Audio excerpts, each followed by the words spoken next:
Hello, everybody. This is Fernando for the latest Godzilla podcast.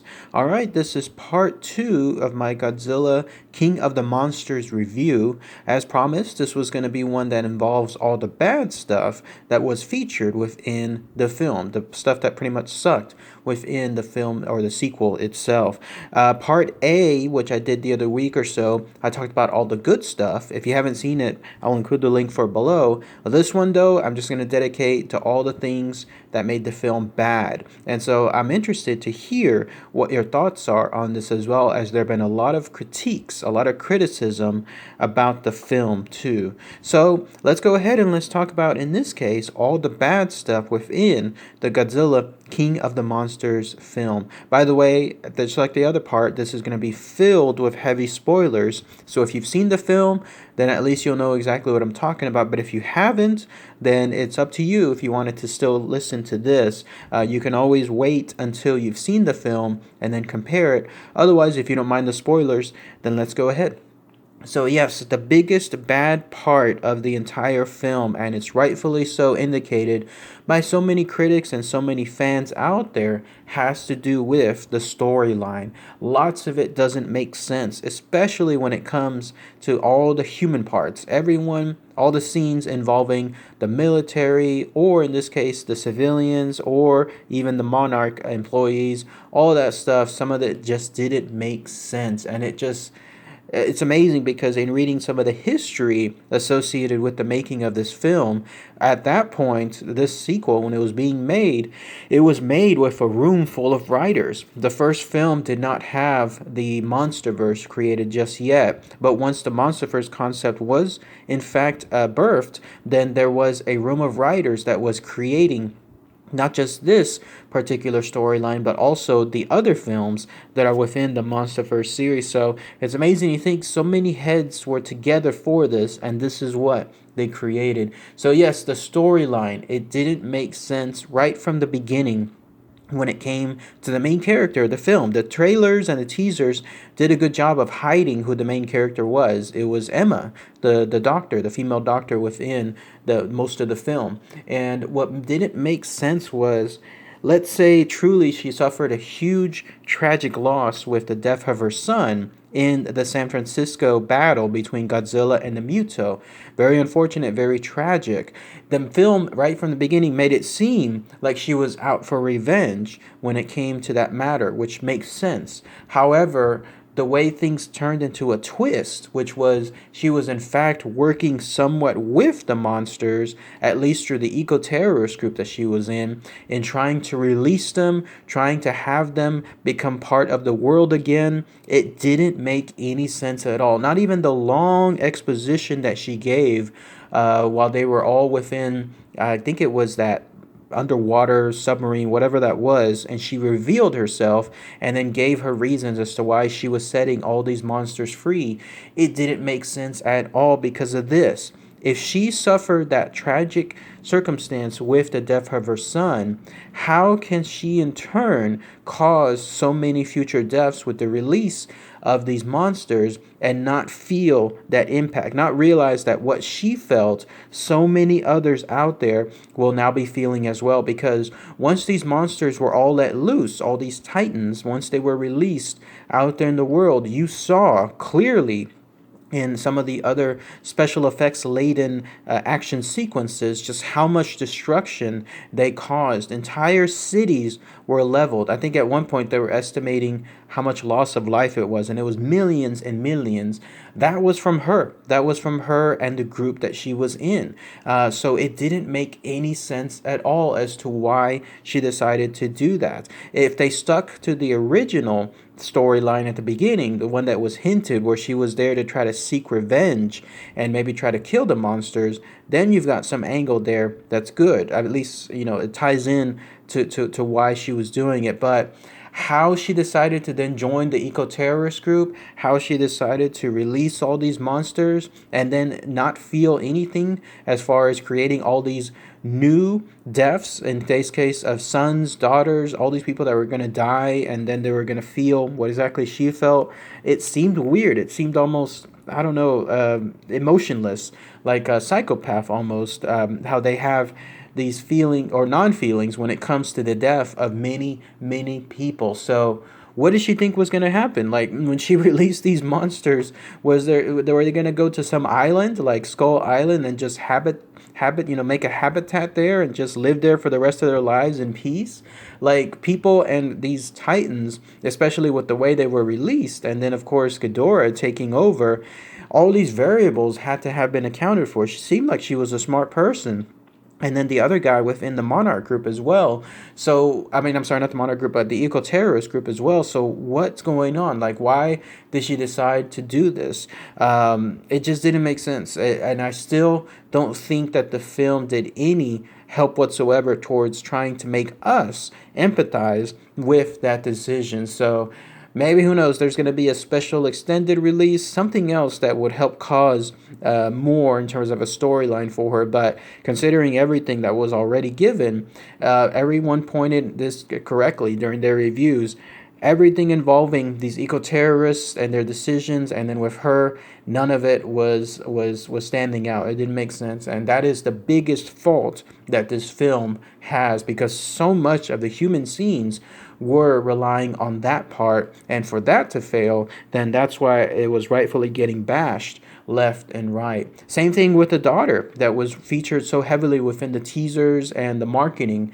11 or whatever her name is, the way she was featured in it, it was kind of a twist, of course, when it turned out that she really wasn't that heavy within the film. But still, right from the beginning, it made it seem like she was also involved with the mother, especially afterward when those eco-terrorists took over, and then the way she was talking with her mother about what happened, she didn't seem surprised. Like, she didn't seem like it was out of the blue, like she had no idea that this was going to happen type stuff. No, in fact, at one point they were talking about the plan itself, and it absolutely made it seem like she knew well ahead of time what was going to occur. So again, why? Like, why does she go along with it? At one point, she even called her mother a monster, but wasn't she in on the plan too?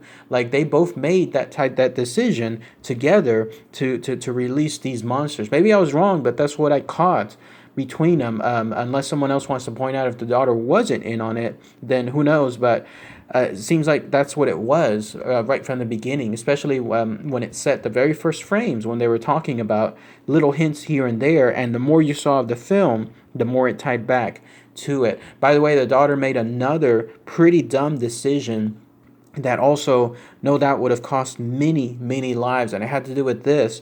When the monsters were all let loose and they all somehow congregated to Washington, D.C., you saw the destruction there. I mean, those scenes that were featured in the teasers and the trailers, I thought at one point before the movie came out that was just going to be more on the lines of like a dream sequence or something that would show what could happen. No, that actually happened within that universe.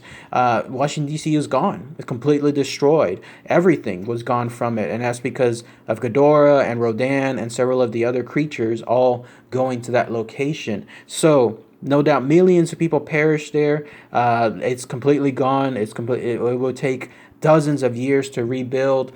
And then the daughter decides to call all these monsters from Washington, D.C. to Boston.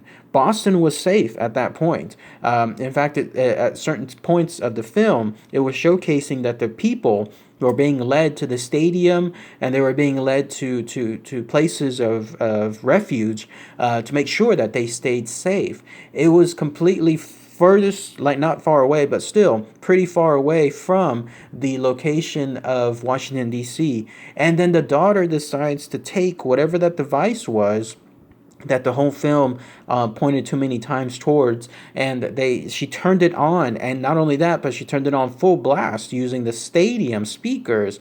It called all these monsters to Boston, and so what happened to Washington, D.C. ended up happening to Boston as well. By the end of the film, you got to see when Godzilla was triumphantly standing up and roaring, and it made it like he was happy ending, and that he was now truly king of the monsters and everything was going to be happy. You saw Boston in the background and it was gone. Like, what he was standing on was the middle of rubble of downtown Boston. It was gone. It was completely just obliterated, just like Washington, D.C., and it was all because of the daughter, because for some reason she decided to call the monsters away from Washington, D.C., and bring them there. I still don't know why she did that. Somebody pointed out to me in the comments, please. Let me know why she turned on that device and then started calling the monsters towards their direction. Was she trying to hurt the eco terrorists? Like, was that it? Like, since their hideout was right there in that same area, was that what she was trying to do? Was she trying to make the monsters move to an area the military could attack? I don't quite know, because if it's not like she was coordinating things with the government or the U.S. military. She just seemingly just stole that device and then went to the stadium and then turned it on. So I don't know exactly what her plan was, but it was a dumb decision, and it no doubt caused who knows how many untold deaths from it. And not just that, but of course the destruction of Boston itself. So her and her mother, those two storyline points just didn't make sense at all. I already touched upon the eco terrorist and the guy that was in it from what I know him from Alien 3. A lot of you people know him from Game of Thrones, apparently, but also what was his in game. Like, there were certain points where he said that he saw humanity at its worst and it's only going to get worse thereafter. But what was their point? Like, did they want to watch the world burn? Like, did they want to watch it just be obliterated and then start over from scratch? It didn't make much sense, because when you consider all the other members within that group, whatever the eco-terrorist group name was, that group, a lot of those people couldn't have been such isolationists. A lot of them, no doubt, probably had children, or they had family members like moms, dads elsewhere, favorite cousins, anything along those lines. And they all would have had to have known that being in that group and doing what they're doing, it would cause the deaths of so many people. So the fact that so many of them were just blindly going along, that didn't make sense either, because it would have been a numbers game. You couldn't have had that large of a group with so many resources as well. It seemed like they were just almost endless, bottomless resource of money and power. How did that happen? But that they were all just completely unchecked, and it didn't make sense that they were all just towards the same goal. The other thing that was just kind of bad, the Kyle Chandler character, it kind of set it up from the beginning as obviously like he had suffered a tragic loss with the death of his son, and then he decided to wander off, and I don't know what he was doing at the beginning. Like, he was just a cameraman? Was it something along those lines? But then when he decided to finally, at the beckoning of Monarch and the military, to come back, all of a sudden he was running the show. That's kind of stood out. It made it seem weird, because at certain points he was ordering the generals and some of the commanders around, and he was ordering Monarch around, and he was just an outsider. Unless I caught something else, unless I missed something that I should have caught, wasn't he nobody? Like, he wasn't part of the government. He wasn't part of Monarch anymore. He obviously had ties to them, but he was now running the show. Like, he was telling people what to do, how to do it, and even pushing buttons and then going into places that he should have had no idea how to run those machines, but then he was running those machines and then causing the plane parts to open and fall down, stuff like that. Like, it was weird. Like, at one point I was thinking that he was going to be able to operate the oxygen destroyer on his own, never having even touched or created it, because that's how good he was. Like, it was something where it was a lame character that just all of a sudden everyone just made it just like he was king, and it didn't really stand out. Maybe if he was built up more, that could have helped, but no, it didn't help when it came to his character. Same thing with Monarch. They were presented very well in the first film. They were like a shadowy type entity, one that was behind the scenes, kind of knowing things, and it was a need to know basis, and they would bring people in every now and then, and that's where they would try to help with the Titans or control the Titans. Now it seems like they were just running catch up. That was also another bad part of the film. They had 5 years since the return of the Titans, in this case from Godzilla and the Mutos attacks, to know what to do, and in those 5 years they did nothing. Like, it seems like they didn't catch up with Godzilla. They always had him on the run, or he was always constantly away from them. And when all these other Titans came about, it caught them completely unawares. Like, what exactly were they doing in those 5 years other than running around in really cool submarines and in these giant, almost fantastic type planes, but nothing else really that mattered when it came to working or trying to prevent more Titan attacks. You would think that with an organization as big as that, probably it made it seem like it was far more powerful than the government itself because of how they were running things, how little and ineffective they were against anything within the world of the Titans. Like they couldn't even do anything involving controlling Mothra because Mothra escaped and ran off, and it was only because of Mothra's purposely cocooning herself that they were able to catch up to her afterwards. So really, really bizarre the way that Monarch went from being knowing how to control things within the first film to now just being almost like a chicken with its head cut off. The U.S. military was also presented in an unflattering manner here in this film, and in the first film at least, you got to see the characters from a much closer perspective because of the fact that it had to do with Ford and his family. But here they were almost like expendables. Like all the military that was featured, they were getting killed left and right. Like the way that, especially the attacks from Rodan, from Ghidorah, and then some of the other attacks there in Boston. I mean, you would see these members of the military just being killed left and right. They were almost like cannon fodder at certain points. Like why? Like it's there. You would have to think that they would be treated with much more, I guess, value of life when it came to the military. But no, in this film, it was something where they were just hit like send them out, try to take that hill as much as you can. It doesn't matter what the loss of life is. And I didn't find that to be as good as the first film, where at least on that one you got to see how careful their attacks were, how much more coordinated, almost stealthy in terms of that regard. But here it was, let's throw everything, all as much life as possible. Who cares if they get eaten up, in this case by Rodan, or obliterated by Ghidorah? It doesn't matter, as we'll have more soldiers afterward. That's what it seemed like. The only hint that I saw that there was some coordination with the military is when the oxygen destroyer was introduced. At least that gave me a hint. Remember, I was mentioning earlier how Monarch didn't do anything within those 5 years. At least here, the military in those 5 years was able to create this oxygen destroyer as a last resort, and they used it, and they used it successfully. At least it got Godzilla, who they didn't consider a good friend at that point.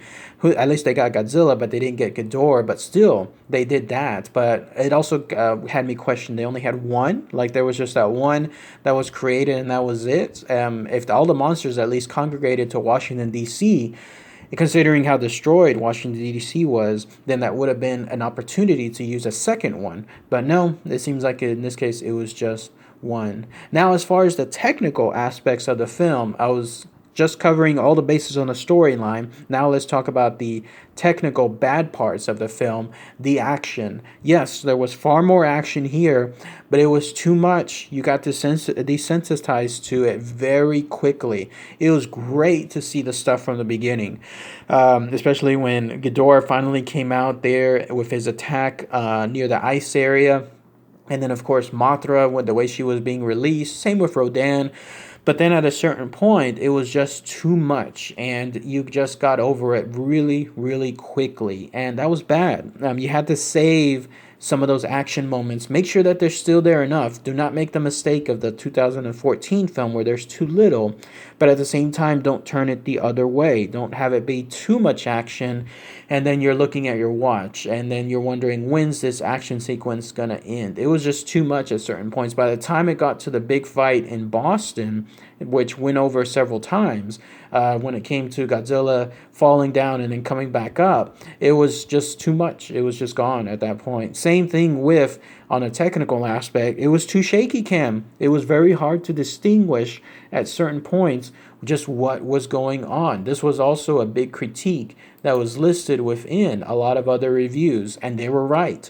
The film did not seem to pause, like it couldn't stop from making its camera move left and right and shake, especially when the underwater fight happened between Ghidorah and Godzilla, I still don't know what was going on. Like there was stuff that looked like it was happening, but I couldn't distinguish what it was. Maybe I'll have to catch it again whenever it's on DVD. But if you can't see it right the first time, that's bad. Most of the final battle in Boston was the same way too. I got to see what looked like some big monsters crashing through buildings, and then some other fights between, like, I think it was, yeah, Rodan and Mothra, but it was just like, hold the camera still, move it further back. If you do that, then at least you'll be able to see what's going on. This is how bad it was. I didn't even know that doctor, the female doctor from the Monarch group, the one who was the